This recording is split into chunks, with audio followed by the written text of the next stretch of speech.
Hello and welcome to HeirHeads, a not-so-serious look at the serious business of royal rumours, gossip and gowns. I'm Tom. And I'm Maeve. And before we get into our Diana at 60 special, we need to talk about Prince Charles. We just have to talk about this story in the Mail on Sunday today, which reports Prince Charles has promoted his most senior black aide to boost relations between the palace and ethnic minority groups. Right. This is Eva Omogomi, who's 43, and she's worked for Charles and Camilla Parker Bowles for 13 years. She has just been promoted to a newly created role called Director of Community Engagement. According to the Mail on Sunday, she's of British-Nigerian heritage, is a Christian minister and a trustee of the Big Kid Foundation, which is a charity working to stamp out youth violence. And in her new role, she'll work with the royal households and help take forward their Royal Highnesses' work with minority groups in the UK, Commonwealth and globally, building on a legacy stretching back to the 1970s. Okay. Previously, Omogomi held the role of Deputy Communications Secretary at Clarence House, and most recently spent 2 years on secondment to the Prince's Trust Group, where she held the position of Senior Strategic Advisor. And the Mail on Sunday report says, in an illustration of the trust placed in her by Prince Charles, she was asked to accompany him on a visit to Jesus House Church in London, less than 48 hours after Prince Harry and Meghan Markle's Oprah interview. That must have been a pretty panicked call she got then. This definitely, to me, makes it sound like she was off working for the charity group, the Prince's Trust Group, for the last 2 years, and she gets this call out of the blue because Charles needs a black person to accompany him to a black church and illustrate how not racist he is. And also this promotion to a new role that they hadn't had before, which is basically we need a black person to deal with the optics for black people. Yeah, I am interested in what this means going forward, and it is a good thing to have a black person in such a senior role in the future king's household, but I wonder what this will come to, because at the moment it sort of seems like this is the royal family's way of getting around not hiring the diversity czar that they promised they would 4 months ago. And if they're looking at ways to kind of get around that, it kind of makes me wonder just how much respect they will have for this role that they've put her in. Anyway, I wish the best of luck to Eva Omogomi. Yes, best of luck in what I'm sure will be a difficult role. The big story this week, though, was the reunion of Prince William and Prince Harry on what would have been Princess Diana's 60th birthday to unveil a commemorative statue in the sunken garden at Kensington Palace. So we should get straight into it, talking about the statue itself, I think. It's by Ian Rank Broadley, and the design appears to be inspired by Diana's official 1993 Christmas card, which was her first one without Charles. And she's wearing the same open shirt with kind of a ribbed texture and a skirt and belt, and she's posed in the card with Will and Harry. In the statue, though, she is posing with 3 children, 3 anonymous children. One of the boys in the statue appears to be black, and the palace said that it represents the universality and generational impact of the princess's work. Something that the palace has always been so keen on. I do think it's a pretty good likeness. I don't think it's that good of a likeness front on. I think it's better in profile. I think from the front she looks a bit like Fiona Bruce. I, though, have to say the outfit was a strange choice to me, mostly because of the belt. In particular, the buckle on the belt. It's so distracting, yeah. And I did think that the outfit looked a lot better in this Christmas card photo than it does in a statue. I think part of the reason why is that it seems to me that the head styling appears to be based on the haircut that Diana had in 1997. So the sort of later era Diana head on an earlier Diana body, and that kind of disconnect, I think, feeds into what feels a little bit awkward to me about this statue, but I just was completely obsessed with the British broadsheets getting their art critics' takes on this statue. So the Telegraph's critic Simon Heffer called the statue everything that's wrong with British public art today. A garish Madame Tussauds-like effigy, banal naff, and Diana's dignity eclipsed by narcissistic sentiment. That was a searing review. I also enjoyed the Guardian critic Jonathan Jones saying, "It is a religious image that shamelessly plays up to the most mawkish aspects of Diana worship. This sculpture invites us to see Diana as a modern Mary, and they say they don't want it to be a shrine." And he also describes it as flat, cautious realism softened by a vague attempt to be intimate, make this a spiritless and characterless hunk of nonsense. Wow. And I have to agree, I really don't like this statue. And I'll be interested to see when we go to it in person, but it definitely feels like a shrine to me. An incredibly earnest depiction of Diana, who was an incredibly earnest person, so maybe that's apt. But I thought, you know, as I was saying, I do think it's a very close likeness, and it feels almost like a 3D printed version of Diana with no kind of artistic flourish or anything really interesting from an art perspective. I don't think it captures any of Diana's like personality at all.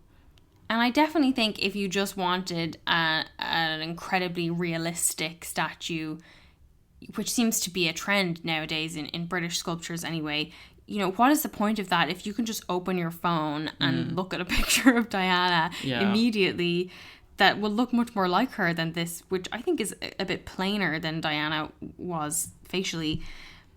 But I do think we already have a Diana fountain and a playground in London to commemorate her, and those to me feel like much better and more representative or more true memorials for her than the statue.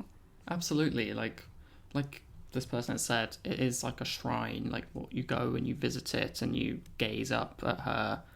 Yeah, and I don't know if it was the Telegraph critic or the Guardian critic, but one of them said that it looked like the kind of statue that, because Ian Rank Broadley does have some very good sculptures, that this one seemed to be one that was a little bit hamstrung by the requests of Will and Harry, and it seemed like they gave a very detailed brief that limited what he could do artistically. Yeah. And I can believe that, because it took 4 years to make this awful statue. I would say, though, that on the whole, people were more excited to see Harry and Will together than they were to see the statue. Oh, definitely. We know that Harry arrived 5 days before the event because he had to self-isolate in Frogmore Cottage, which apparently is where Princess Eugenie and Jack and the baby are. So that must have been kind of weird. Yeah. But last week, there were some photos of the Queen driving herself in Windsor, and people took it to mean that she was going to visit Harry at Frogmore Cottage. But Tom, I know your head of state would never break the lockdown rules like that, surely. Well, surely not. I mean, and I assume she wasn't going to, like, stand outside the window, like, shouting up at him or something. You know, I was very sceptical at the time that she was on her way to see Harry. It seemed like maybe she was out for a drive and was happy for people to interpret it that way, maybe. But Meghan didn't come, which makes total sense, given that Will and Harry were the only Windsors at the statue unveiling. And it seems that Kate wanted to go, and there was lots of discussion beforehand about whether she would, but in the end she didn't. And we assume they decided it was better for it just to be Will and Harry and the Spencer side of the family for this quite intimate ceremony. Yeah, I definitely think it was the right call. And I feel like I would like to think that Kate would know that. You'd like to think that, yeah. According to the Daily Mail, there were no speeches and precious little time for a glass of bubbly afterwards. A criminal offence. And there was certainly no heart-to-heart. But Princes William and Harry did manage to put their bitter personal animosity to one side for just over an hour to honour their mother. I thought it was so funny, the the reaction from royal fans in particular, who were so delighted to see Harry and Will back smiling together, as if it was some tremendous feat that they weren't like literally like at each other's throats at this very respectful occasion for their mother. Yeah, it was really like giving them a lot of credit for the bare minimum. Yeah. But Harry in particular had this big grin on his face the whole time, and according to the Daily Mail, he looked to be more comfortable with the brothers and giggled at one point. Just at one point. He was seen yelling across the garden with his hands cupped around his mouth and laughing uproariously as he larked around. Larked around is such like a thing you say about a child. Yeah, I did see some people saying that it was disrespectful of him to be so giddy or whatever. Do you know, I feel like he can do whatever he wants at his mum's statue unveiling, other than maybe have a massive row with his brother. Like, if he wants to be in a good mood... Oh, don't get me wrong. Anything he would have done would have been taken to be the wrong thing. Yeah, that's true, yeah. But I did think it reminded me a little bit of Meghan at the Commonwealth Day service last year, where she was the only one with a smile on her face, and she seemed to be making a very clear effort for the cameras to present this solidarity that other members of the family just weren't bothered to do. That's why those photos are so crazy. Yeah. And it seemed like Harry was taking tips from her this time around compared to his stony face at Westminster Abbey last year. Maybe he was just really relieved to see the other side of the family. Yeah, and they didn't make any speeches, but they did release a statement, Will and Harry together, which was shared on at the Duke and Duchess of Cambridge social media accounts, in which they said, "Every day we wish she were still with us, and our hope is that this statue will be seen forever as a symbol of her life and her legacy." I do hope they see it as a fitting tribute. Yeah, it doesn't speak to me in the same way, but obviously they're... She's not your mum, Tom. No, she's not my mum, and that's why it doesn't really matter what I think. The unveiling was followed by a polite drink. So polite. Such a polite drink. On the terrace outside Kensington Palace Pavilion, and Harry left pretty quickly. What amount of time do you think counts as a polite amount of time for a drink? I would say over half an hour. Oof. Well, unfortunately, it was 20 minutes for Harry. Oh my god, he must have down in one. I think that's actually impolite, but, you know, I can't blame him. Yeah, absolutely. I'd be in and out as well. He was there for a total of 90 minutes, so he arrived just in time beforehand. They did the ceremony, and he bolted out of there 20 minutes later. Really treating it like a very traditional royal engagement.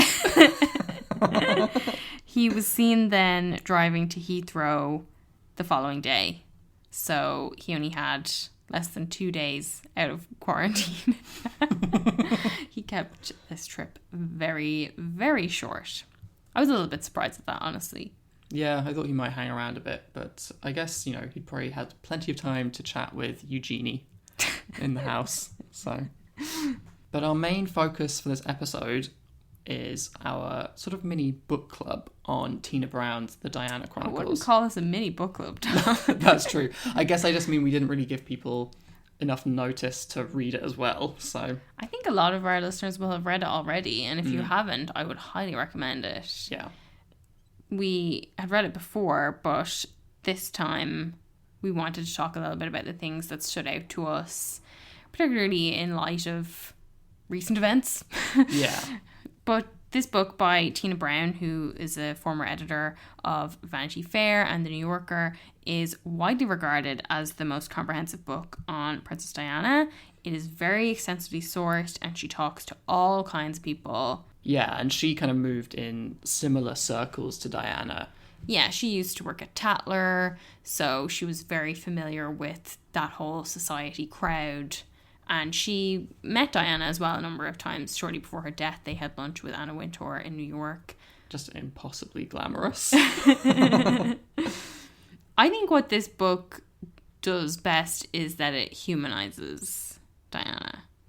Yeah, I mean, everyone knows the legacy that she has left behind, and There is, I mean, I think you can see it in the statue that's just been unveiled, but this very well accepted view of her as like a saintly person. Yeah. And, you know, obviously part of that is to do with the work she did, especially towards the end of her life, which was such good work.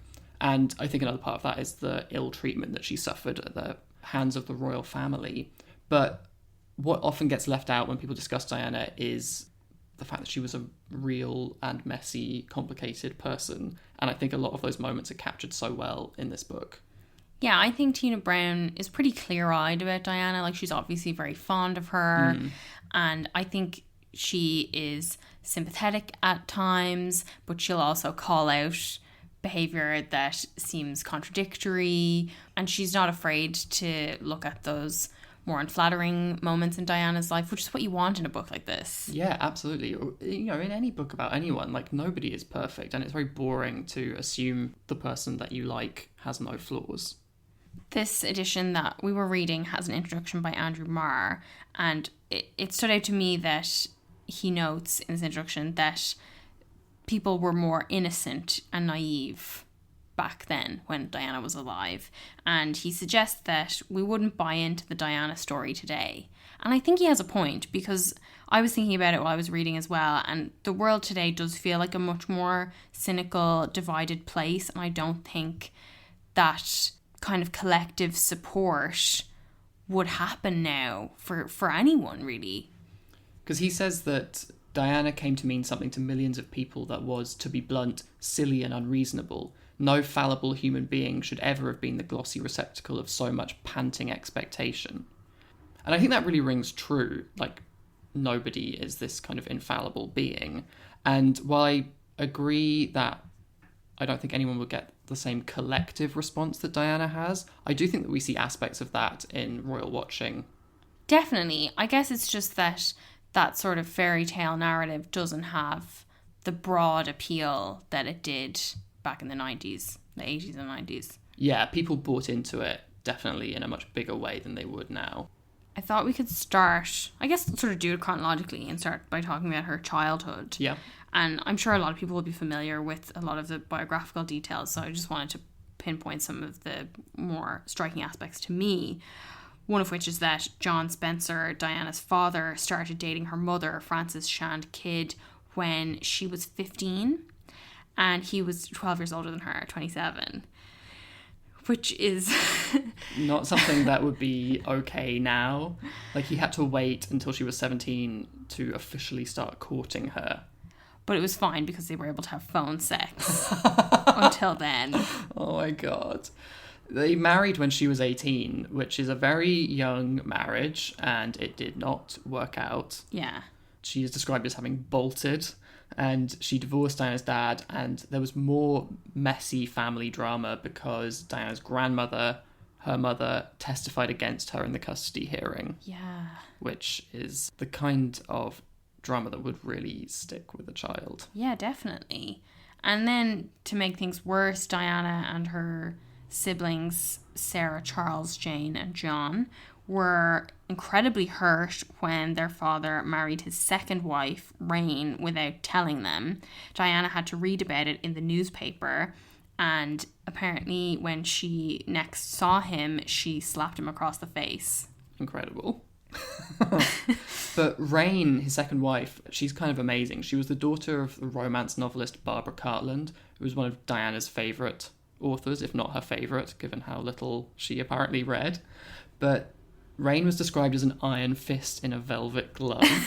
And she had this like amazing garish taste. She was very strong-willed. And there's a really good documentary about her on Netflix at the moment called Princess Diana's Wicked Stepmother. Yeah, it's only like 45 minutes long. Yeah, very watchable. And they really didn't get on for a very long time. And Diana even pushed her down the stairs at one point. Famously. Yeah. And one of the things Tina mentions that's also in that documentary is that after her father died, Diana sat and watched as Rain's maid had to pack up all of Rain's belongings from Althorpe and put them in bin bags because Diana wouldn't allow her to keep the monogrammed suitcases that had RS on them, S for Spencer. Which is quite a harsh decision for Diana to make there. but weirdly they ended up being a lot closer towards the end of Diana's life. Yeah. Oh, we should point out here, because I know people have had big problems with how we pronounce Althorp. Oh, yeah. Early on in us doing the podcast, we got some messages from people being like, it's actually Althorp, and like kind of dragging us for it. But do you know what? 1-star reviews because we pronounced Althorp wrong. But, you know, wake up, sheeple. You only have to pronounce it Althorp if you buy into the fucking landed gentry aristocracy bullshit. Because when we were watching this documentary, the posh people said Althorp and the normal people said Althorp. So the narrator said Althorp. yeah. But anyway, you can maybe see in the actions of her parents where Diana received her view on marriage. Yeah, she starts with like a child's almost idea of a perfect princess fairy tale wedding. But then as she grows older, she definitely seems to see it as like this hollow institution that really bears very little relation to actual love. And as well as that, Tina notes that her father would take lots of home movies and be taking photos all the time of his family when they were growing up. And she sort of suggests that Diana grew up associating the camera with love. It makes so much sense. Yeah. But that in general, socially, she says Diana felt inadequate because even though she came from this old aristocratic family, her dad's friends were just these like boring landed gentry, and her mother didn't have these very glamorous connections either. Yeah, so I guess she wanted to be like bombing up to London with some kind of young, lovely poshos for a bit of shopping and glamour. But it seems that she also developed her taste for hanging around the servants' quarters. Yeah, apparently she liked to hang out in the kitchens at Althorp and chat with the staff, which Tina surmises is why she was all too ready to confide marital secrets to her palace staff later in life. I do think that this kind of behaviour in royals or any kind of like posh privileged people who have servants, it's often really like generously read as some kind of affinity with ordinary folks. But I just can't help feeling there's a lot more going on there. Like, one, I think we should never forget that Diana grew up with servants, because I think that sometimes we get this view of her as like being outside the establishment. Yeah. But also, I mean, and this is not to blame her actions because she was a child, but this isn't like an example of staff having to perform additional unpaid emotional labour of like raising someone's child, being there as like a confidant and a companion to them when really like you're there to make the meals or, you know, whatever it is. And I think that later when she was an adult, and I think kind of maybe should have known a bit better, she would go and talk to palace staff. And yes, she was driven there out of loneliness, which is really sad. But the effect of it is like invading their personal space and their professional space as well. Yeah, and I think at one point Tina points out that at the age of 27, Diana referred to the adults around her as the grown-ups. And I think, you know, she does have that sort of childlike aspect, and that's probably connected to what you're talking about in some way. I think Geordie Gregg, who was Tatler editor and also editor of the Daily Mail, summarised her childhood quite well, quite bluntly, when he said, before she was famous, she was an uninteresting schoolgirl. Nice, polite, uninquiring, uninspiring. What made her change was being royal, rich, famous, watched, desired. Yes, very, very interesting. I loved that little insight we got from Tina Brown that Diana was the kind of child who won a school prize for best kept guinea pig. Yeah, and there's another bit where it's like she was so uncool she listened to the police and ate hot vegetables as her favourite meal. But I think it is when she's a bit older that you get more of an idea of who Diana is, and as well as that, the kind of person that she might have continued being if she hadn't married Charles, because she was one of the Sloane Ranger set, which is like posh kids who lived in and around Sloane Square, which is a very posh area of London near the King's Road. Lots of very fancy shops around there. Yeah, and to be cool as a Sloane Ranger, you had to have a job that was manifestly silly, because it made it clear that you didn't have to depend on your job for money or status. Yeah, things like being a dog walker or a singing telegram. Imagine Diana's life as a singing telegram.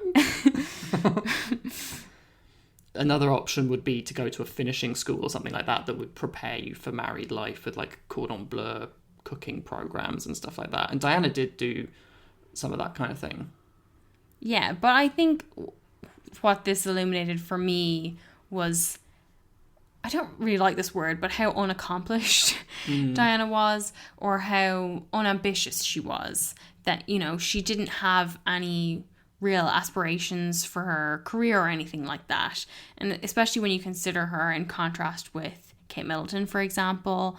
You know, Kate, it really was a big deal that Kate was educated and that she had a university degree and that she met Will as an intellectual equal at university. And I think sometimes we tend to underappreciate that by saying that Kate didn't seem to be very ambitious before her marriage, but she certainly was compared to Diana. Yeah, she had a degree even if she didn't show a lot of inclination to use it. I thought you might want to read out. There's a section where Tina describes slang that Sloane Rangers would use, and I thought you might have a fun time reading these out for people. Do you want to say the English or not? The English. Sure. House. Heis. Yes. Yeah. Boring people. Heavy furniture. Old boring person. A real Horlicks. Parties where people talk about politics. Terribly grown up. You're also always meant to say the county that you're going to rather than the town. I.e. you say, I'm going to Wiltshire, not I'm going to West Stowell. I don't know either of those places, but sure. I thought it was funny that they're never angry. They're always absolutely livid, but not about anything important. And if you do show any genuine feeling, you would be met with the surprised remark, sorry, I didn't know you cared so much. Incredible. Such an amazing put down, and one I'm definitely going to be using. But Diana worked as a nanny for an American woman called Mrs. Robertson, and she didn't know at first that Diana was a member of the aristocracy. Yeah, I think this is like my favourite part of the book, maybe, or this is definitely one of my favourite anecdotes in the book, is that when Diana was nannying for this woman, there was a stew left out for the family dinner, and Diana ate all the meat out of the stew that the family were supposed to eat.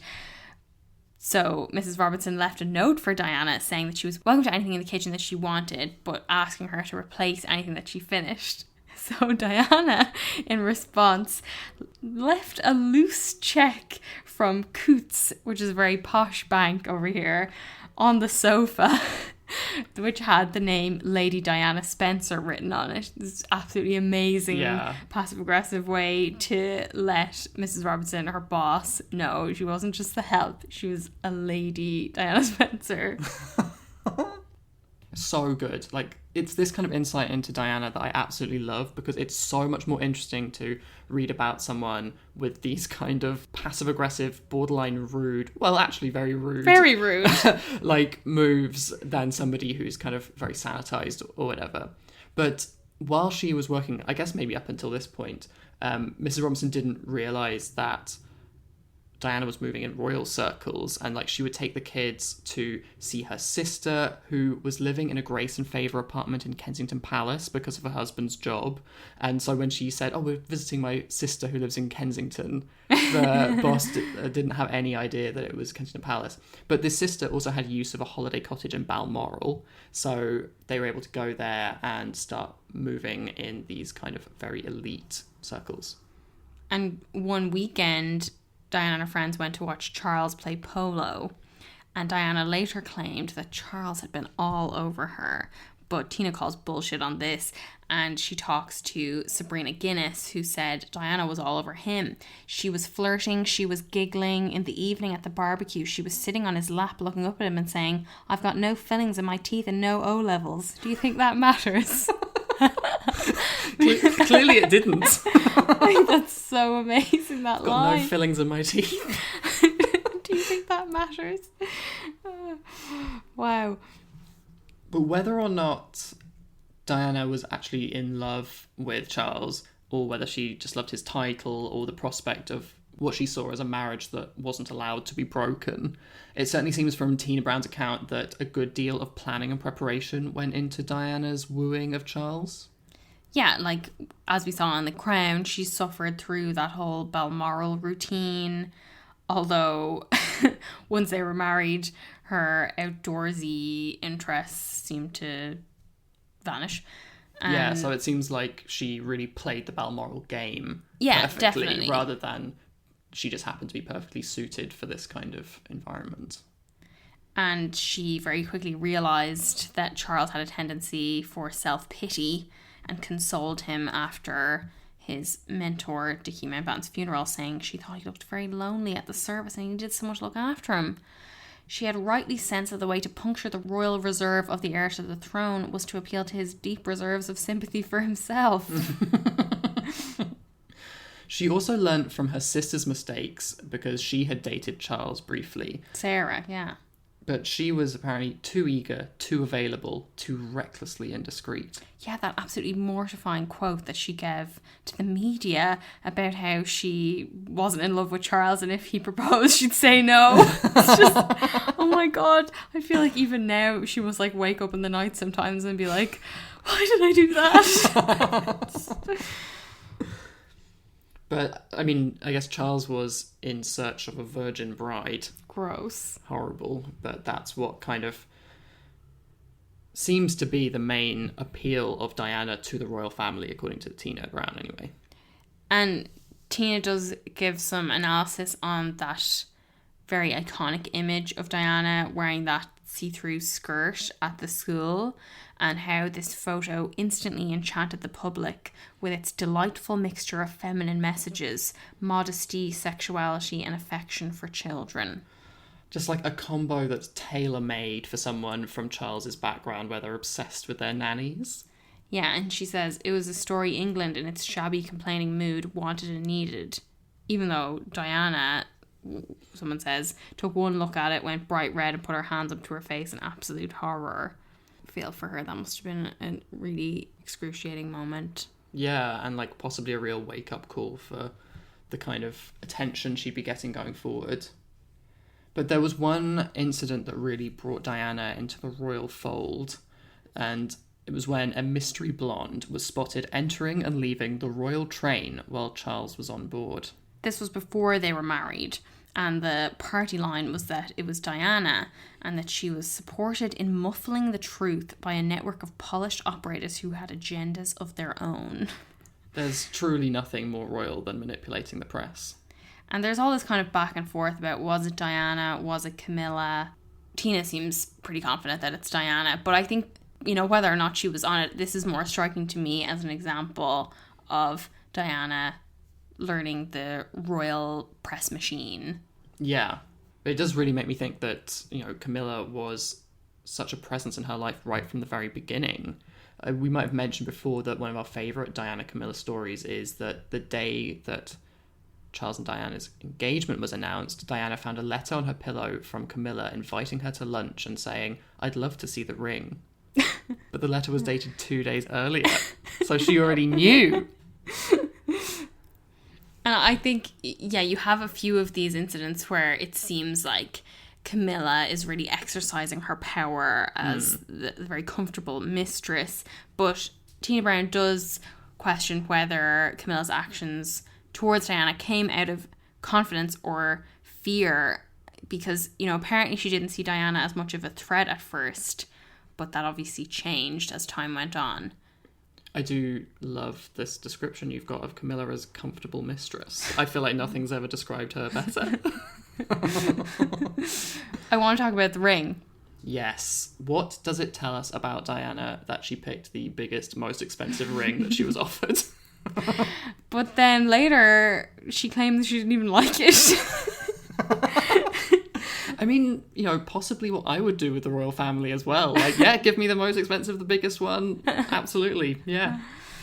Tina points out that she maybe realised that that kind of ring didn't fit her youthful way of life. And now, unfortunately, Kate's been saddled with that fucking ring for all of her youth. It is a hideous ring. Do you want to talk about the proposal? Yeah, so this is an event that Charles's authorised biographer, Jonathan Dimbleby, stated came out of pressure from Philip, who wanted Charles to hurry up and pop the question. And Jonathan Dimbleby also says that Charles had been clear that he'd never loved Diana, which is probably not a surprise to anyone who's ever heard Charles's response in the engagement interview to the question as to whether they were in love. Whatever in love means. Which is forever chilling. But weirdly, Tina Brown defends him saying that. Yeah, I mean, I guess this is the sort of posh view. She says this is part of Charles's reflexive upper-class instinct that quickly moves to negate any show of messy feeling. I mean, I think that's just giving him a pass that he doesn't deserve. Or maybe you're not posh enough, Tom. But Diana's recount of the proposal really captures this chilliness that Charles had come back to her after spending weeks away on holiday with his friends and on the phone to Camilla. And she actually thinks he's joking when he says that he's missed her. And he says, "You do realise you will one day be queen," which is the romantic proposal we all dream of. I mean, Tina calls bullshit on this as well and thinks that this is an example of a bitter rewrite, and that at the time she was so excited that she said, "Yes, please," when he proposed. Well, yeah, when Diana describes it, she says that she heard a voice inside her that said, "You won't be queen, but you'll have a tough role," which is like a Lifetime movie of this event.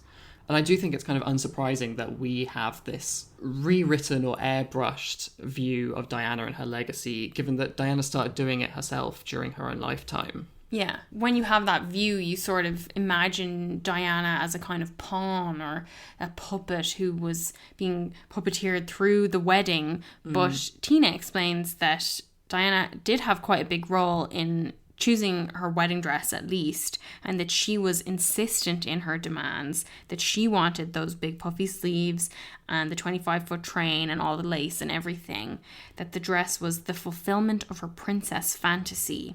And Tina Brown says, "It hangs now in its glass case in Althorpe like an artefact from Miss Havisham's attic, Exhibit A in the Museum of a Dead Dream." Wow. I mean, I love when she writes like that. Yeah. But it's actually now hanging in Kensington Palace, and we're going to go see it as soon as we can. I can't wait to visit the Museum of Dead Dreams. That is Kensington Palace. But with hindsight, Diana does make it sound like she had very foreboding feelings before the wedding and that she was lonely and sad. But there are other accounts that say she was riding around the room on a bicycle, ringing the bell, chanting, "I'm going to marry the Prince of Wales tomorrow." Yeah. So I'm kind of inclined to believe that she was doing that. Yeah, I mean, I can understand the temptation to want to play down your excitement and how invested you were in this kind of thing after the spectacular fallout. And I can also allow for the possibility that she was maybe sad at times that she was marrying someone that she knew had been having an affair, whilst also excited to be becoming the Princess of Wales. I don't think we need to deny the possibility that Diana was excited for social climbing. I think we can allow her to have that kind of ambition, whilst still being someone who did good charity work. Yeah, I mean, the whole point of why we want to talk about this book is because it's not black and white, and it's more complicated in that there are layers to it. But once they get married, the troubles start pretty much immediately. I did enjoy the quote from Barbara Cartland on the reason for the marriage breaking down. She said, "Of course, you know where it all went wrong. She wouldn't do oral sex." And I don't think people talk about that enough.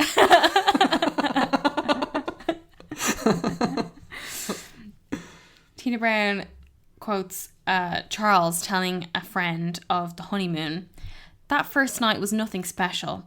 It was pleasant enough, of course, but she really was painfully naive." Oof. And then, speaking of painful, there's a painful story of Diana on this honeymoon trying to seduce Charles in a white negligee with a bow at the front that's untied and open over her breasts, saying, "Come here and do your duty," in a teasing sing-song voice. Did you want to do that? Come here and do your duty. Just like that, I'm sure. That sexy? But she couldn't entice him because he was deep in his tome in a deck chair. That tome being Lawrence van der Post. The philosopher traveller. Jesus Christ. Oh my god. It made me so sad. And there's that quote as well from the designer Jasper Conran, who made clothes for her throughout her later life, and he recalled, "No matter what you were making for her, the question was always, will my husband think I'm sexy in this?" That's really sad. I know. A lot of the tension was around Charles feeling upstaged, which is something that we've spoken about a lot before, and that was obviously depicted very well in the most recent season of The Crown. Although Tina Brown points out that the word upstaging suggests that it was like a deliberate thing on the part of Diana. But she says at first Diana wasn't deliberately trying to steal Charles's shine, and that she wanted to be a team with him. I guess he was very sensitive about that, though. She quotes that when they were on a trip to Wales, Charles said, "At least I know my place now. I'm nothing more than a carrier of flowers for my wife." And she suggested he was possibly trying to echo John F. Kennedy saying, "I'm the man who accompanied Jacqueline Kennedy to Paris." But while that kind of joke worked for JFK because he was the fucking president and he actually had all the power, Yeah. it's not the same dynamic with Charles and Diana, so it's just so cringe. Yeah. It falls totally flat. It's like not a joke because people are just agreeing. Yeah. And that when they do walkabouts and split up, so Charles would do one side and Diana would do the other, the crowds would be really disappointed if Diana went to the other side, and Charles would sort of pathetically be saying, "I'm really sorry, she'll be here in a minute." Oh! But that tour in Australia was a turning point, and after that, Diana became apparently fascinated by the development of her own image in the pages of the British tabloids, and she reviewed them studiously on a daily basis.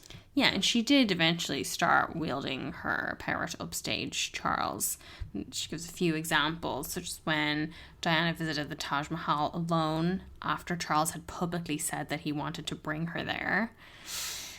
Or when she posed for wistful solo photos in front of the pyramids in Egypt. Or when he tried to kiss her after a polo match and she kept moving her head from side to side. So, it was really that she knew the power of those kind of images. And as Tina Brown explains it, Diana knew that the aristocracy of birth was now irrelevant. All that counted was the aristocracy of exposure. She says the camera was Diana's fatal attraction. She really just had this incredible media literacy or like understanding of her own image. And she also instinctively understood that in the media age, invading your own privacy is a rite of passage. Her equation, Tina Brown says, is sharing equals caring. Yeah, I think when you say that she has an incredible media literacy, I think that only goes up to a certain point, because what Tina Brown proposes is that Diana knew the power of images, but that she had this idea that she was the one in control, and that if the press would publish something unflattering about her, or that they didn't collaborate with her on something, she would be really shocked, and that she really thought that they were sort of at her will. Yeah, that definitely makes like a lot of sense. So media literacy is probably not the best way to describe it. But to retaliate, Charles's most effective, most demoralising weapon against Diana, Tina Brown says, was intellectual superiority. And the way he would do this was by excluding Diana from conversations with their hosts on royal tours, or if someone would ask Diana what she was doing during a tour and she would have some charity work planned, he would jump in and say, "Oh, you're going shopping, darling, aren't you?" Things to sort of play into that kind of dumb blonde So role. cruel. So calculated. Which is very nasty. Yeah. Their argument sounded really quite explosive. Like Tina Brown describes one incident when they were staying at Althorpe and a particularly violent row resulted in the shattering of an antique mirror, a chair leg breaking, and a pane of glass in the window being broken. God, that is explosive. There was another incident where Diana screamed "fuck off" at Charles out of the window at Highgrove in front of a guest. Which, we've all wanted to do at one point or other. We were a bit surprised that Diana told her voice coach that even when they were fighting, they had sex every 3 weeks. Better than I thought they would be. Yeah, me too. That after the birth of Harry, Diana would put on sexy lingerie and low music and attempt to tantalise Charles with a striptease he is said to have only mildly enjoyed. Oh my God. Brutal again. Jesus. Mildly. Oh. I winced. Tina also describes the Royal Opera House dance with Wayne Sleep to Uptown Girl that was depicted on The Crown, and how they received a standing ovation and 8 curtain calls, except from Charles, who did not stand up. Jesus. They did have some tender moments, though. Like when they were laughing together during the national anthem, until the Queen shot them a filthy look and Charles had to compose himself. Yeah, I think, unsurprisingly, a lot of the problems Diana faced during her marriage stemmed from the royal family and their jealousy and not knowing how to handle her. Because one of the really remarkable bits to me was, they knew that she was struggling, particularly with an eating disorder, and Tina Brown recounts a discussion about whether Diana might be able to see a therapist, during which the Queen said, "Perhaps when she's better, we could consider that." I mean, I know the Queen has been described as, not necessarily that bright, but what a fucking thick thing to say. Once she's better, she can see the therapist? This sort of tells me everything I need to know about the royal family's attitude to mental health. Yeah. There's some details as well about Princess Anne's conflict with Diana, including that she was allegedly so pissed off about not being named godmother to Prince Harry that she declined to attend his christening. So petty. What a response. The idea that it's, people like Diana or Meghan who have, brought drama into the royal family is, totally ridiculous when you see the behaviour of the, blood Windsors. Diana also didn't get along with her neighbours at Kensington Palace, Princess Margaret and Princess Michael of Kent, whom she described as a waste of space. So funny. This Princess Michael of Kent, by the way, is the woman who wore the blackamoor brooch, the racist brooch, to the Christmas lunch with Meghan Markle. Yeah, so it's good to know that Diana already hated her. She had her pegged. We were very interested, once again, in reading about the ups and downs of Diana's friendship with Fergie and how they were very close at first, but then Diana later distanced herself, and that it was Diana who leaked the news of Andrew and Fergie's separation to the press, but Fergie never suspected that it was Diana, her former ally. I feel like that's quite a betrayal. Yeah, that is a mean thing to do. And on top of that, Fergie did suspect that Diana might have been the one to leak her location when she was on holiday and got photographed by paparazzis having her toes sucked by that Texan man. Because Diana was apparently the only person other than Fergie's PPO who knew where she was. So if Diana did it twice... That's a habit.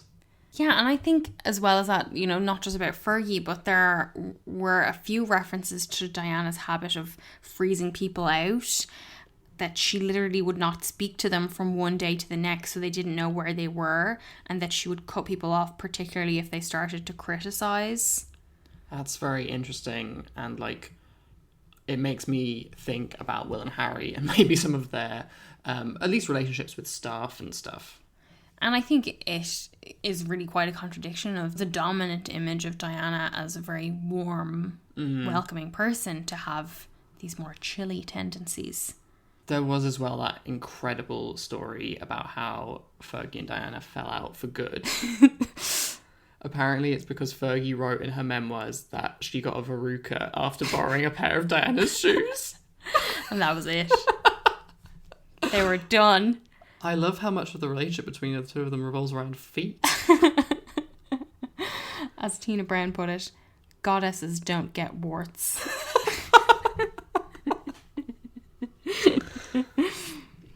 I think this book had some notable details about Diana's work as well, particularly how she compares to other members of the royal family.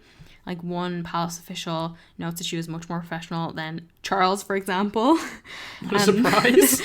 That she would ask practical, realistic questions about engagements, like, where can I get changed? While Charles is known to say to his aides when going to the more boring royal engagements, tell me again why I'm doing this. To which they say, because you live in palaces, sir. Jesus fucking Christ. Diana took over the Barnardo's presidency from Princess Margaret, who apparently she would attend one event a year, Princess Margaret, whereas Diana attended 110 over the course of 12 years. Yeah. So she definitely put in a bit more work than the rest of the royals. There were some questions around Diana's motivation for spending so much time with people in need. And Tina Brown summarises it. It was as if the drama of other people's pain was the only thing sure to work in the assuaging of her own.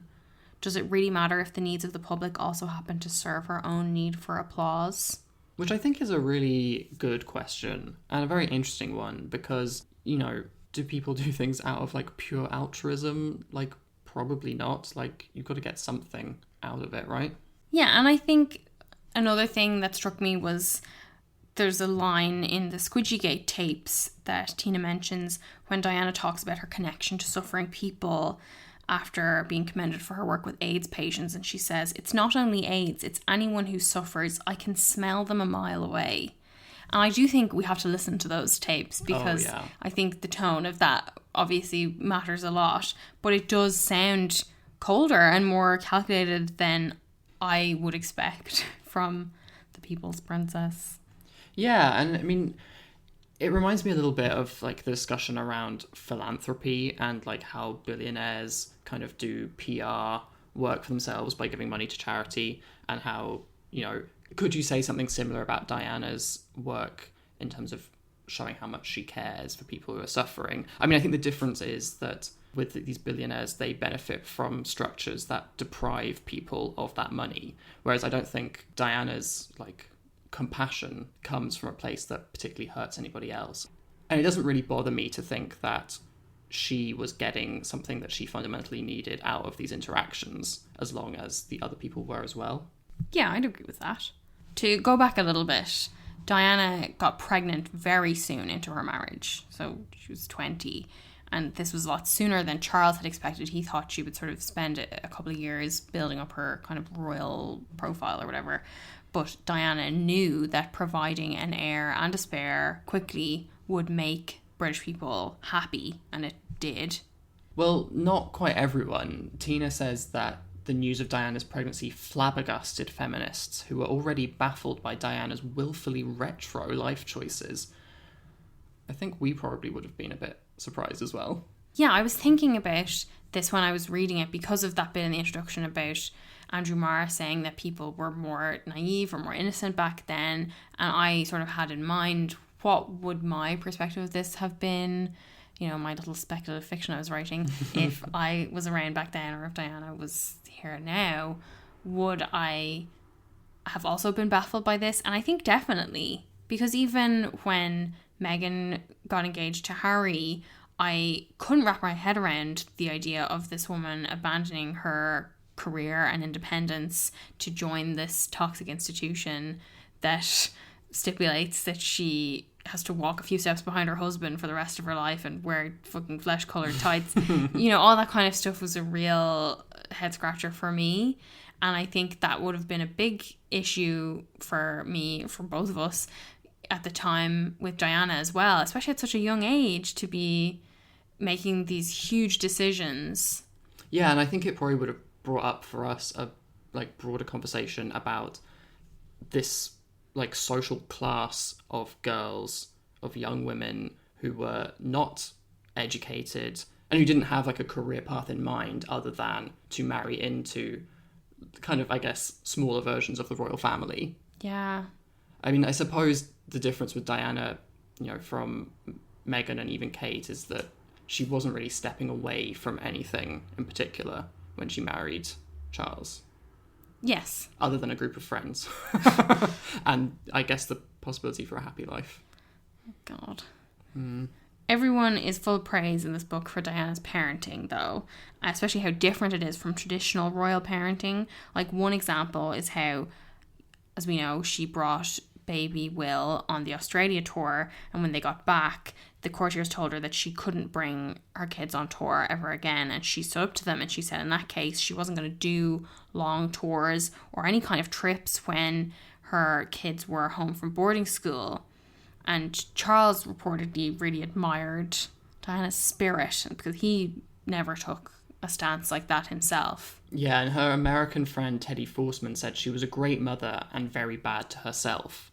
And I can kind of see that almost reflected in this, where in standing up for her kids, goes some way to putting a target on her back as far as the rest of the royal family are concerned, because she's disrupting the established order of what they expect from a royal wife.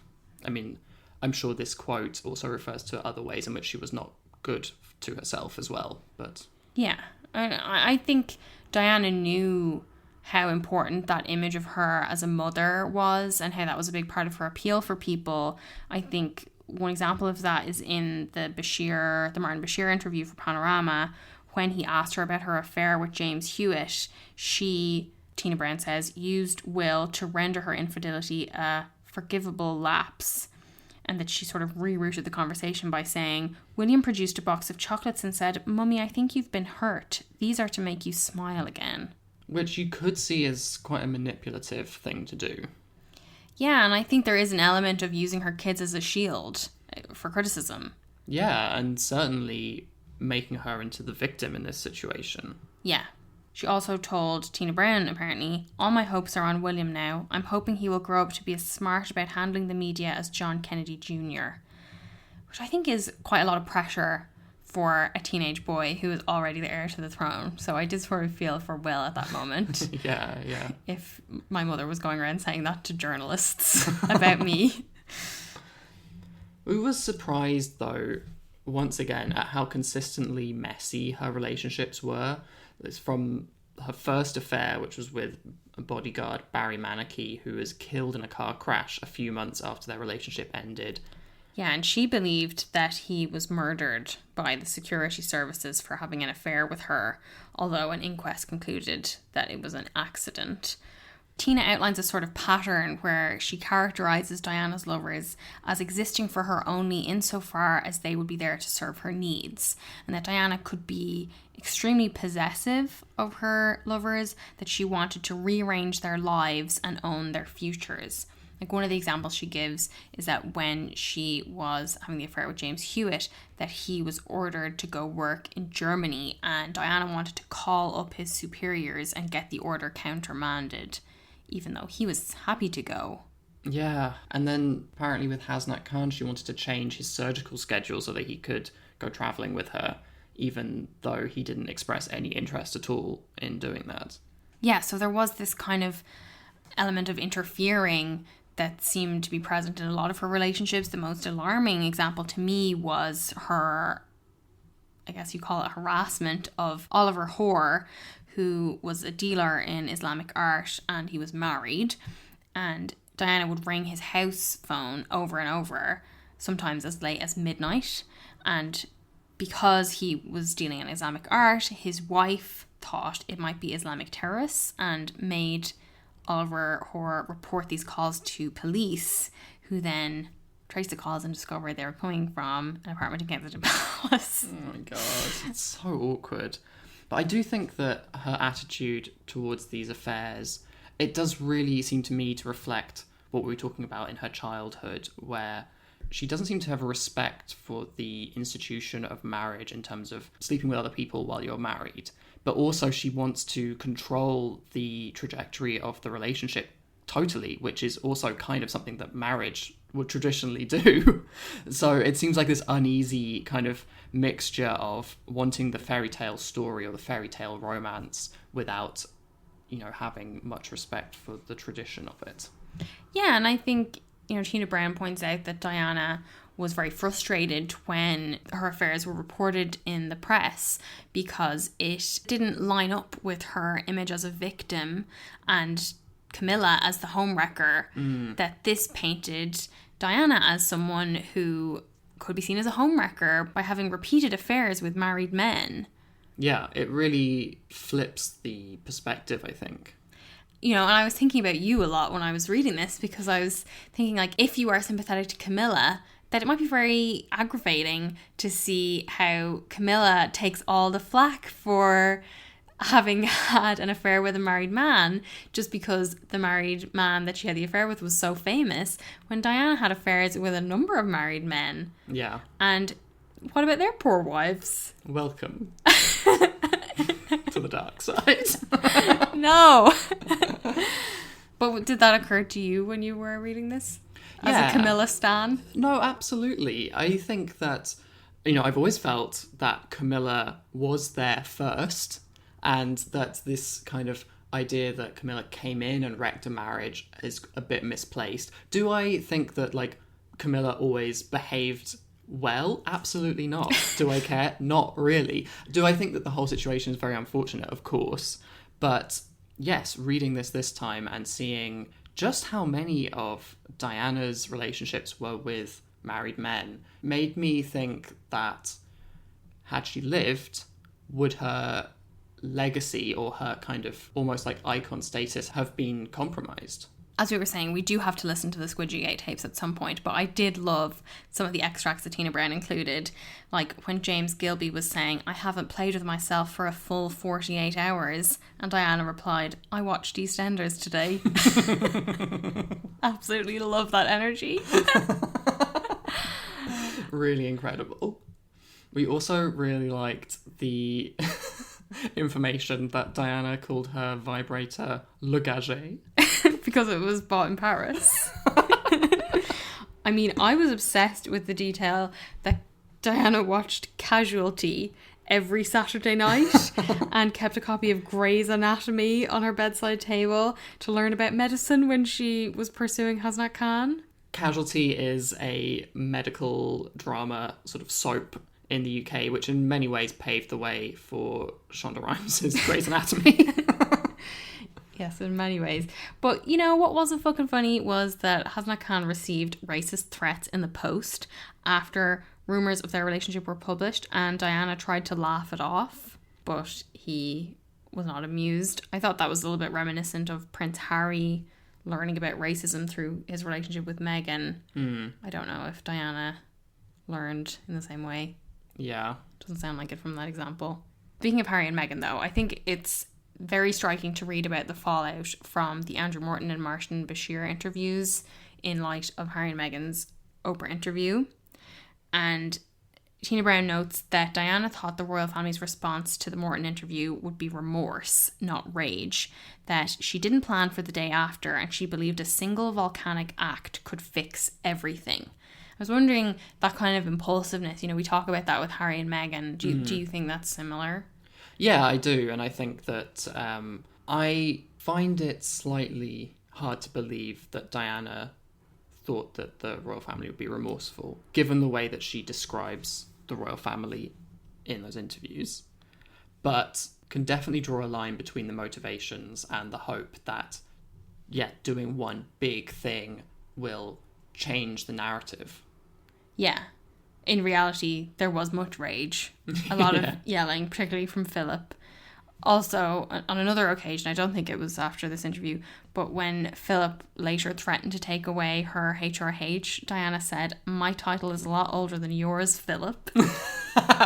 She was referring to Lady Spencer, which so is good. Her family title, and she's absolutely right as well. There shouldn't be an aristocracy, but, But if there is one, you should use it to fuck over the royal family whenever you possibly can.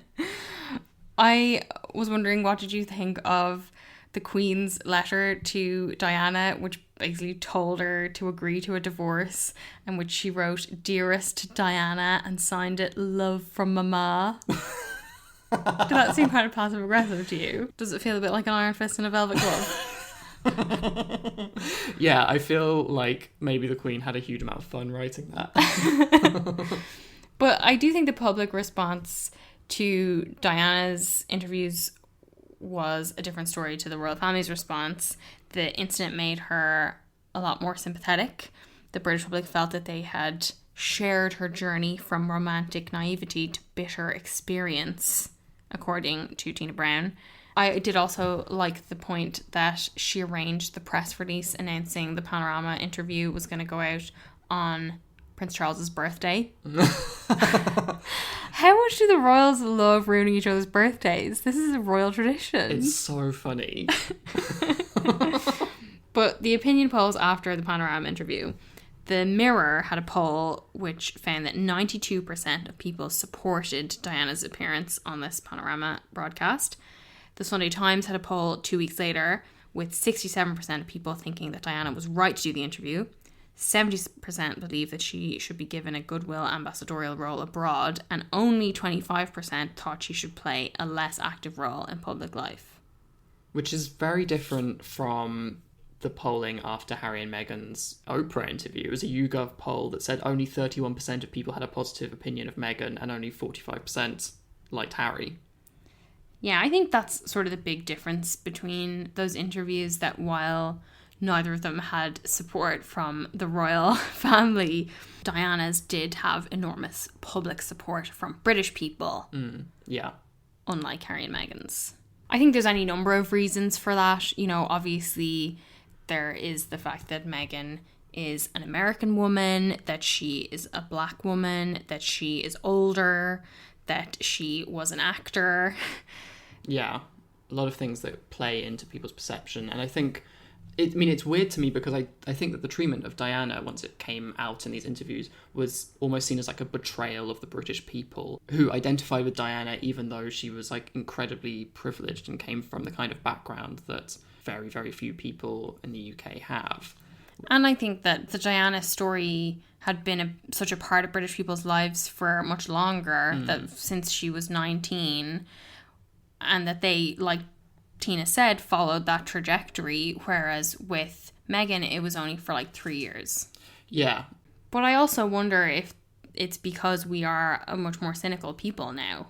Yeah. And that we are not as naive as we were back then. And if this Diana thing was unfolding now, would there be that same support? I don't know.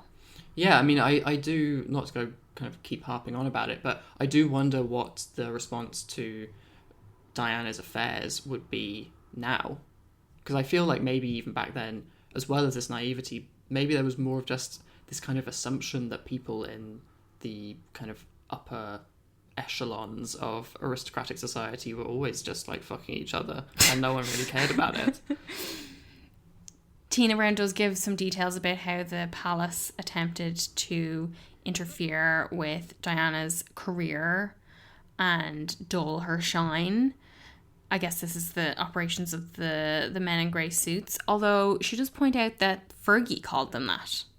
So I guess, did Fergie coin that term? Wow.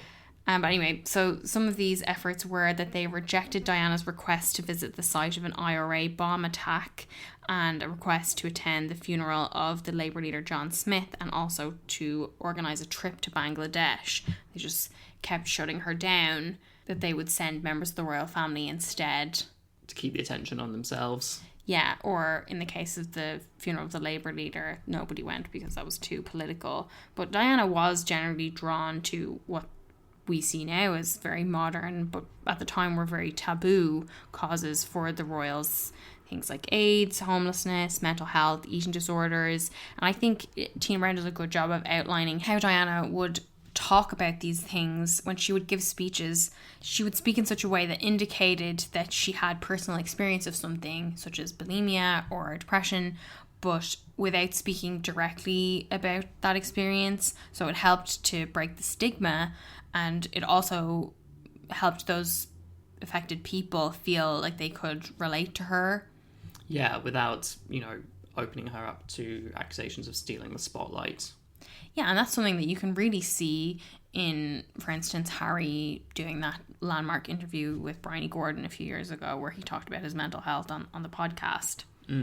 I loved, obviously, and I know you do too, that Diana had no problem pissing politicians off with her work, like the work with landmines being out of line with Tory policy and MPs getting very cross about it altogether.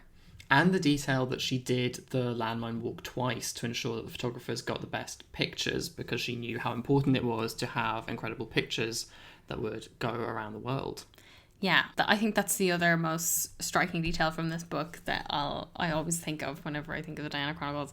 But speaking of pictures, there were a few notable details about her relationship with the media, and in particular how hounded she was by paparazzi, particularly in front of her kids, and how they would make her cry, how they would use really awful language. They'd call her the C word, and as I was reading that, I just got so upset for Will and Harry about how horrible that must have been. And, you know, that really shows how that shaped the view of the media that they have now. You can clearly see, you know, imagining them seeing their mother being hounded and crying like that in an alley and still having pictures taken of her crying with her kids.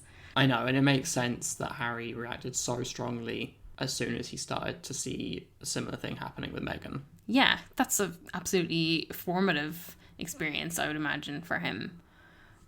One thing I did want to mention is that Tina questions why Diana swapped her very discreet gym that she used to work out in, and rather than getting exercise machines at her place in the palace, that she instead went to a gym quite far away in Twickenham, which was described as the least private gym in London. Yeah, that's the one where those invasive photos of her were taken and published by the tabloids. She sued them, but eventually settled because she didn't want to be asked about her collaboration with Andrew Morton on the record in court. Yeah, but her PPO, Ken Worf, believed that Diana may have actually set up those photos at the gym. And he said to Tina Brown, why was she wearing full makeup at 6:50 in the morning for a workout? I think it's details like that that help to give a more rounded account of her. And, you know, it's not a neat portrait because it is a lot more complicated than that. Yeah, I mean, celebrities can want their privacy one day and set up a paparazzi shot the next day because, like, that is the press game and that is part of their lives, you know? And Tina Brown thinks Diana would have been wise to move to America, which is something that she was planning to do, apparently, before her death. Tina describes it as the country that invented fame the size of hers.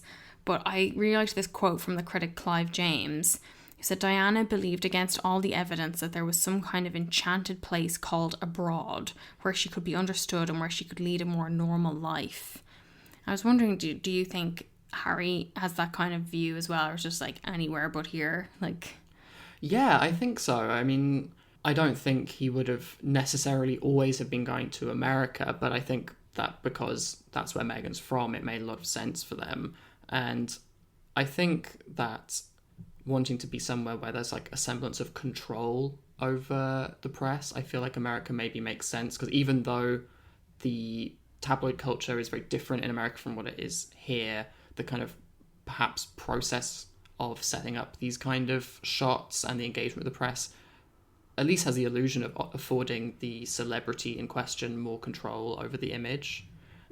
So I can see why you'd want to move away from the UK. Yeah. I don't really want to get into all the details about her death. We've already been going on for so long. But I do think it's worth mentioning some of the reaction at the time. And Tina quotes the London reporter for the New York Times, Warren Hodge, who said, Diana revealed Britain to be a racially mixed nation driven by women. Who were all these people in the green spaces of London coming out for Diana? Ah, the green spaces of London. Such an old-timey way of saying it. But an NBC commentator described her as a symbol of letting it all go, letting the bridges down, saying, fuck it, none of it matters. Very cool, Very NBC cool. commentator. What did you think of Tony Blair saying Diana taught us a new way to be British? I don't think it's a way of being British that has lasted, because I think it was not necessarily reverting to something previous, but I think it's so rapidly evolved into something which is very cynical and very divided that I don't think Diana's emphasis on like caring and empathy being something that would bring us together is what defines the UK anymore. Yeah, and I definitely think the reaction to Harry highlighting that kind of empathy and talking about empathy all the time, the British reaction to that shows how much that sort of Diana way of being British has faded. Yeah, no, I agree. In the British public, I mean. Obviously not with Harry. Tina does note Diana's effect on the Queen. So at the time of the 7/7 bombings, the Queen's decision to visit the people who were injured in person, that was a very Diana move. Mm-hmm. And also when there were 2 minutes of silence, that the Queen visibly appeared on the palace forecourt. And Tina Brown says the understanding of the power of the inclusive gesture was Diana's gift to the monarchy. And that's so true, I think. Yeah, I totally agree with that. She also describes Charles's lingering respect and affection for Diana, which I was surprised to read as something I didn't remember from last time. But he was wearing a jumper that Diana had bought for him years after her death. And he said, Diana bought it for me. She had terribly good taste about those kind of things. And then there was also an event in the early 2000s where he was engaging with children in a way that's very Diana. And he said, Diana taught me how to do that. You have to crouch down to their level and talk to them, which is something that's so famous about Diana. Yeah. But this idea that, like, Charles does have some fond memories of her came as a surprise to me. Like, on one hand, I'm like, you don't deserve to have any fond memories of her because you treated her appallingly. But then also it is the kind of thing that gives their relationship more complexity. Yeah, I mean, I definitely remember from the first time reading this as well, Tina Brown's prediction that if Diana had lived, that Charles would be her best male friend and that they would have packed things up and that they would get along. Yeah, and I mean, I think reading this book, you are struck by how, like, you have one source who says Charles said he never loved her. You have another source who says Charles said that when they got married, they were terribly in love. There's so much coming from so many different people that, you know, the truth has to be something which is very richly textured. Yeah. As, like, all human relationships are. But I agree with the idea that Charles and Diana could have been friends eventually. Yeah, but I guess just like reading this before the statue unveiling, rereading this before the statue unveiling, I was really thinking about how absent Charles was from all of that. And I'm sure lots of people felt that he had no place whatsoever and that it was the most appropriate thing for him to stay well clear of all of this. But I think not having any mention of Charles, him not saying anything about it, was very striking because, you know, it all started with Charles and Diana. But the book ends on Will and Tina Brown describing him as a prince who has learned from Diana's experience. And she says with the media, he's relaxed and confident while telling them precisely nothing. And I think that's true. It's very evident that he paid attention to what worked and what didn't in his mother's approach, with the exception of we're very much not a racist family. Well, yeah, I think that kind of outburst is very much reminiscent of the temper that he shares with Harry and seemingly also shares with Diana. I thought we could talk a little bit about, you know, given it would have been Diana's 60th birthday this week, Tina Brown in the book talked about what Diana might have been like at 50, and she also wrote an article for Tatler magazine last month on what Diana would have been like at 60. So at 50, Tina says, she would have been looking great, helped by strategic Botox, wearing J. Crew and John Galliano, and mixing casual and glam like Michelle Obama. She'd be remarried a couple of times on both sides of the Atlantic, with exciting undercover trysts with financiers and former presidents. Bill Clinton. I know. Who else but Bill Clinton? Yeah. Yikes. How would she have got on with Kate? Well, Tina Brown thinks she would have had to adjust to a broadening of the limelight, although she also notes that Diana would always have had the edge afforded by having suffered, which I am not 100% certain would be the case, because I do think that Diana's death froze her in time, cemented her legacy in some ways, and I think that had she lived in the way that Tina Brown is describing, marrying a few times, having affairs, would the public's view of her be quite as like canonized as it is now. No. This would have been a lot messier. Yeah. But I do like the idea that Tina Brown says that she would have been a firm defender of the Middletons against the palace snobs and ostentatiously made Kate's dynamic mother, Carol Middleton, her new BFF. To William's slight irritation, she would also have begun to see his in-laws' comfortable, relaxed house in Berkshire as a haven for herself. You disagree? Yeah, I think that there definitely would be this, like, surface level friendship between Diana and Carol, and maybe Diana would think it's a friendship, but I can't see Carol liking Diana one bit. I feel like she loves this idea that she is everything to Will. But I don't think she could afford to burn any bridges there. Oh no, and so she'd have to put up with Diana definitely flirting with Michael Middleton. In Tina Brown's piece for Tatler about Diana at 60, she says, I think she would have achieved it all, and she describes how both Diana's work and her attitude were way ahead of their time. The world has moved decisively in her direction since she died. Everything she said then about the royal family's need to modernise is being reinforced post-Meghan. Everything she felt about the need to promote more empathy and responsiveness is a defining social value today.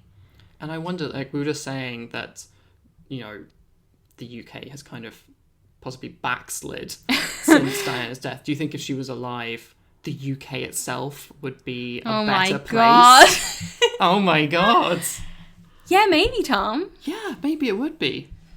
I think as well, Tina Brown has lived in America for a long time. And speaking from an American point of view, it's a different story altogether. Yeah. When it comes to empathy and responsiveness and social values. I thought it was good in this Tatler piece that Tina was able to compare Diana and Meghan, which obviously she wasn't able to do in the book. Yeah. She says, Meghan's Little Mermaid narrative can never match the way Diana stomped on her glass slipper. Like the heroine of a fairy story, she became a princess. But her refusal to play her assigned role, her insistence on living in the now, and her quest for happiness on her own terms enabled her to break free from the Windsors' chilly past and the stagnating present. Her death at 36 left her forever young in a freeze frame of unfinished longing. I mean, I really took this to mean that Diana's death has been the key to the power of her legacy and her enduring image, because, you know, Meghan has done a lot of those same things in terms of sticking to her guns, and, like, that being part of the reason why she moved away from the Windsors. I took it to mean that Diana was on her own and that Meghan had Harry.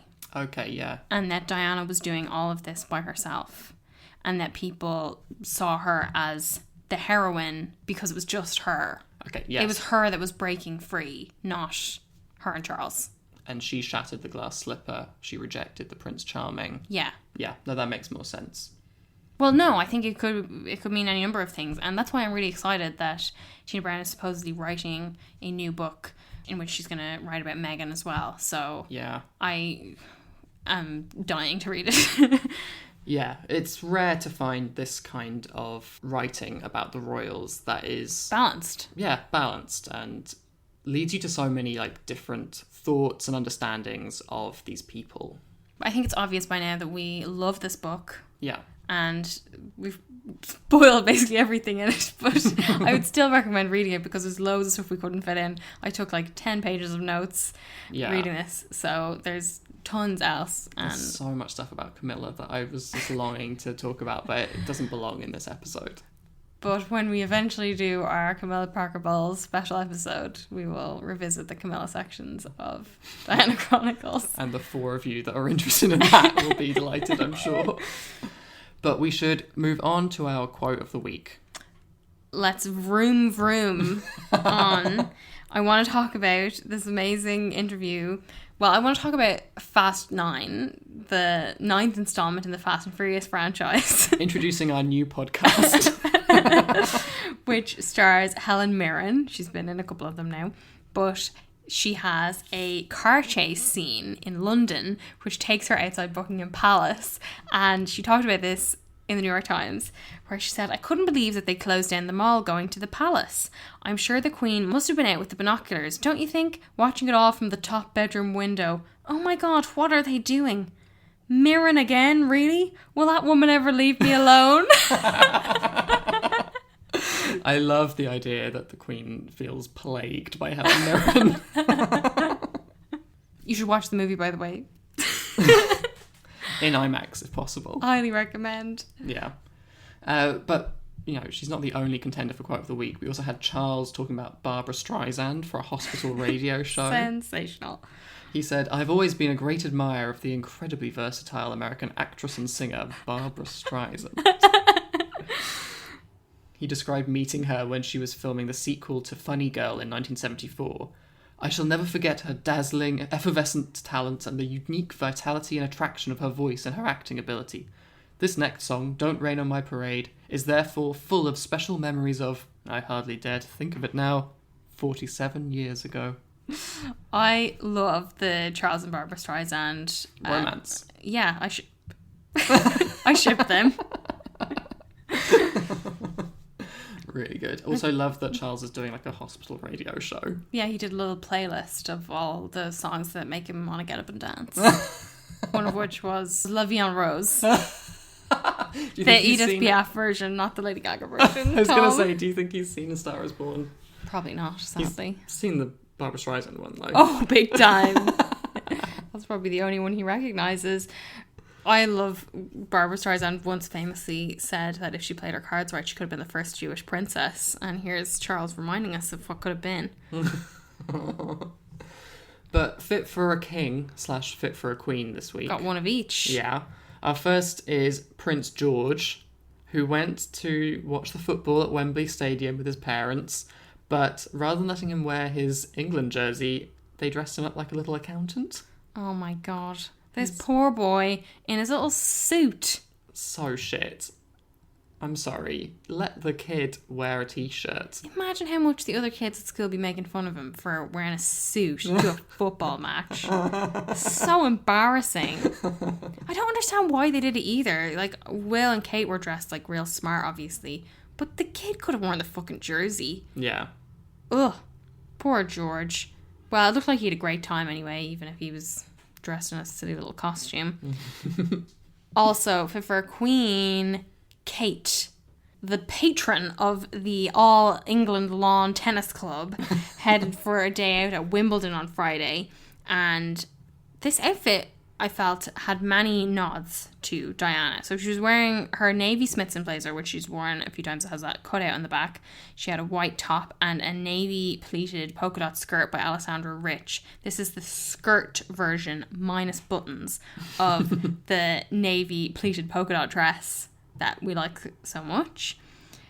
Did feel sort of egregious to me to have the same designer skirt and dress in the same colour and pattern. Yeah. Kind of ludicrous amount of wealth. Royal for you. Yeah. She wore it with white heels, which was quite new for her.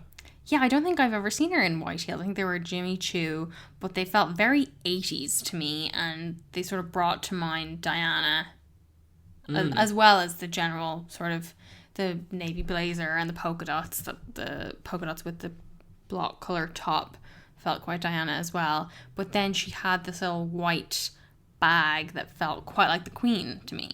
I wasn't a massive fan of the skirts that she was wearing, although obviously Kate looks great in navy, hence she wears it like almost every day. It felt like more of a low-key Wimbledon look than we usually get from her. Because I usually do get very excited for her Wimbledon outfits. Like that black and white polka dot, don't think about it, yikes, one a few years ago. I loved that. And the one with the little fake tennis ball print, that was great too. There's lots of great Wimbledon outfits. I'm not sure this goes up in the Hall of Fame for me. No. Okay, Wimbledon outfits. First in line though, Tom, who's it going to be? I think it's going to be Harry. He had a very quick trip over. He visited a charity, unveiled a statue, and then left, which was very much royal business as usual. Yeah. I think the fact that he went to the charity event was very unexpected, and that was a really smart move, I thought, on his behalf to, you know, show his face doing some charity work over on this side of the world, because we haven't seen him in so long over here, apart from at the funeral. And I think he did a really good job at the statue unveiling, sort of reminding people of what they loved about Diana and about him, you know, how personable he was and how lively he was, just like his mother. And I just thought it was really nice to see him smiling instead of scowling. Yeah. Do you think that because he did the charity event, he can expense the flights? Well, we probably won't have an episode next week, but we'll be back in 2 weeks' time. I want to say a big thank you to all the people who left us such nice reviews this week. Yes, or sent us messages. That was really sweet of you. Thank you very much. And until our next episode, we hope you all stay safe and take care. Thanks so much for listening. Bye. Bye. I was a separated wife of the Prince of Wales. I was a problem, full stop. Never happened before. What do we do with her?